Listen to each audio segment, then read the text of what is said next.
warahmatullahi wabarakatuh. Asupna agama Yahudi ka Jazirah Arab. Kurang leuwih sabulan tisaprak kajadian anakna Taban As'ad diraponan tug nepi ka maot. Eta beja teh tepi ka bapakna anu mangkuk di daerah Yaman. Atuh teu wudu Taban As'ad ka cida ambek anjeunna ejek keler harita keneh marentahkeun pasukan supaya siap-siap pikeun nyerang ka daerah Madinah. Bareng jeung mretekna panon poe di belah wetan, kasibukan dipuseur daya kota Yaman geus katingali. Para tentara pagawi kota nyiapkeun pakakas pikeun dibawa miang ka Madinah. Sageus sagala rupana tapi brawai pasukan ti Yaman anu dipimpin langsung ku Taban As'ad ngemat nyatang pinang muru ka Madinah. Dekat catur lilana di jalan urang kocapkeun geus tepi we kan tujuan.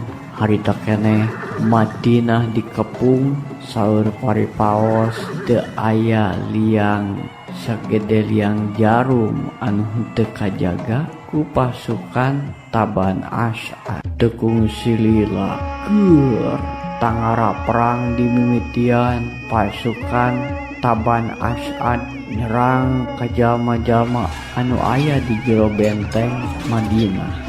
Rasakeun sia bangsa Yasmin, ayeuna anjeun kabeh bakal tumpur ludes ieu nagri beuris diratakeun ku kami sarta sakabeh kebon kormana baris dipibana ku kami. Puas ya. Teu karaos lumakuna waktu sapoe meni asa gancang pisan. Ayeuna geus wanci sore kabeh pasukan ti dua belah pihak geus mundur ka tempatna masing-masing. Saenggeus panon poe suruh, Taban As'ad ngarasa hemeng ku datangna hiji utusan ti Yathrib. Katingali hiji tangtungan jalma gagah leumpang gancang ngajugjug ka tenda Taban As'ad. Pangawal, saha itu anu datang? Oh, itu anu sumping mangrupakeun gulang-gulang kula nu. Coba titah ka dieu, aya naon bangunan nu rusuh? Sumangga. Hei, gulang-gulang, aya naon anjeun lelumpatan bangun anu rarusuh? Cingpok caritakeun. Kawelangan, Sir. Abdi bade ngadugikeun yen aya utusan ti urang Yathrib. Oh, ayo utusan ti bangsa Yathrib nyawa ti malam. Aya naon bejana? Sauna anjeun ngawiskeun yen bi aya anggahota pasukan ti urang anu bade dipaparin obat. Boh bilih aya anu tararatu manawi sareng itu rombonganna nyanak oge katuangan. Oh kitu. Uli hade ieu laporan urang teruskeun wae ka Kanjeng Raja Taban As'ad. Samangga. Heuh hayu ngilu. Mangga. Eta gulang-gulang jeung pangawa Taban As'ad ngagedig muru ka tenda Taban As'ad. Satepina di tenda po karita Taban As'ad tumanya. Aya naon gulang-gulang? Naos ti lancun itu utusan ti kaum Yathrib nawiskeun katuangan pokok sareng obat-obatan anu baris dipegagikeun wartosna bilih aya pasukan urang anu tararatu sun. Nah sekira-kira moal ngabahayakeun eta? Moal sun bagi segala pita paratos di cobian. Kami hariwang bisi dina eta kadaharan atawa dina obat-obatan teh ngandung racun anu bahaya. Saur panalitikan menteu sun. Lamun kitu kaayana prak wae eta pamere ti urang Yathrib tarima anu tatu anu gering ubaran sakabeh kadaharanana kumpulkeun heula ke bisi urang-urang kekurangan kakarak eta urang purak ku sararea. Bangga kalanan Ku abdi ayeuna kene baris dugikeun ka kapala angkatan perang. Bramiang. Amit kaeun. Pra. Gulang-gulang ngencis init ngadeg-deg ka tenda na kapala angkatan perang di Taban Asad. Erek nepi ke naon-naon anu geus diparentahkeun ku Raja Taban Asad. Nincak mangsa sareureum budak Taban Asad nitah ka pangawa supaya ngageroan kapala angkatan perang pikeun madep ka dirina. Henteu lila antarana kapala angkatan perang geus aya meneko di payeuneun raja. Pok Raja Taban Asad ngamimitian cumarita. Kieu ite Senopati, perang karek lumangsung sapoe pinuh. Candila urang aya di lalawak Yasrib. Kami ngerasa hemeng ku kajadian tadi sore.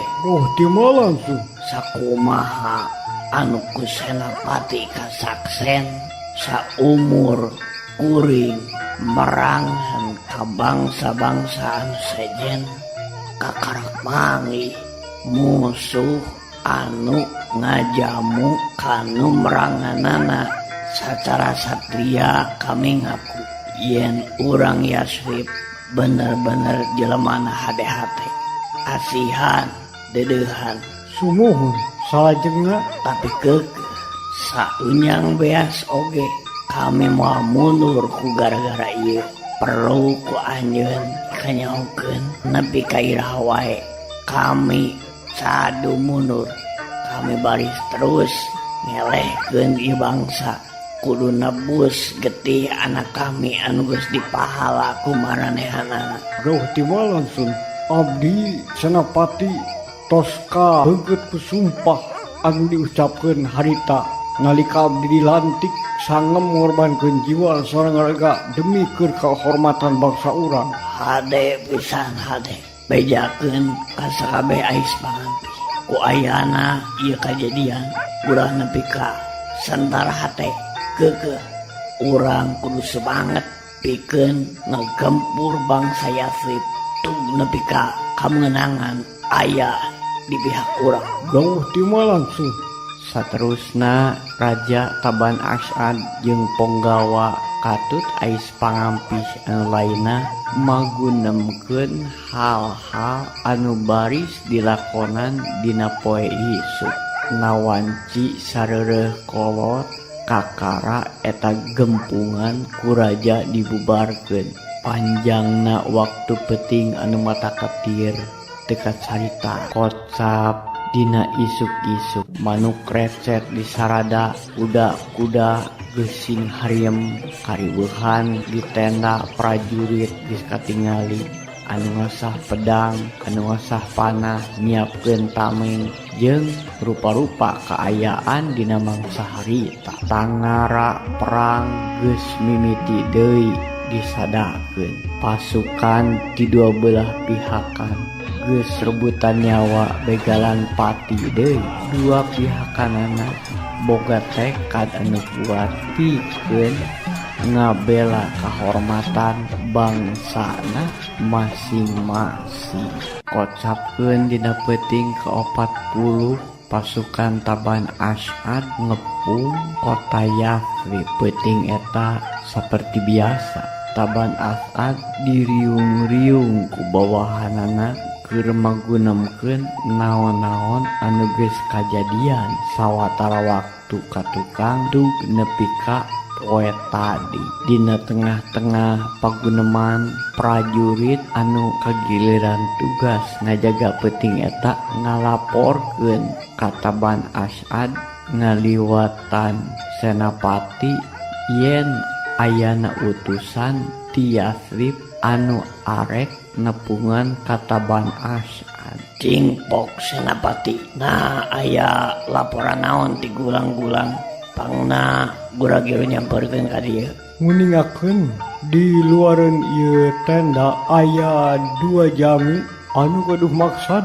hoyong tepang sareng salira Kitu menawi. Panitanya. Sumuhun kula nun. Nah, eta panita teu make pangawal. Henteu kula nun. Lamun kitu tita asup wae eta panita sarta senapati ulah inca balilahan ti tenda kaminya. Unyuk sumanga gamparan. Ayeuna keneh eta panita bari disaur supados dongkap ka polih dieu.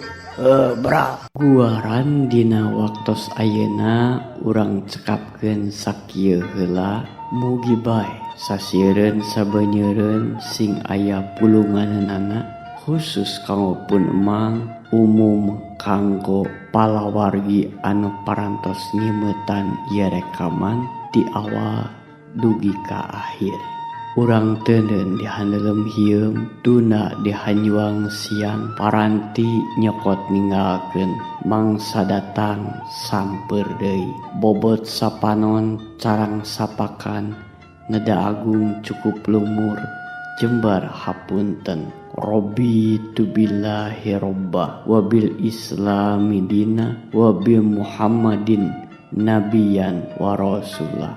Rabbana atina fid dunya hasanah wa fil akhirati hasanah wa qina adzabannar. Wassalamualaikum warahmatullahi wabarakatuh.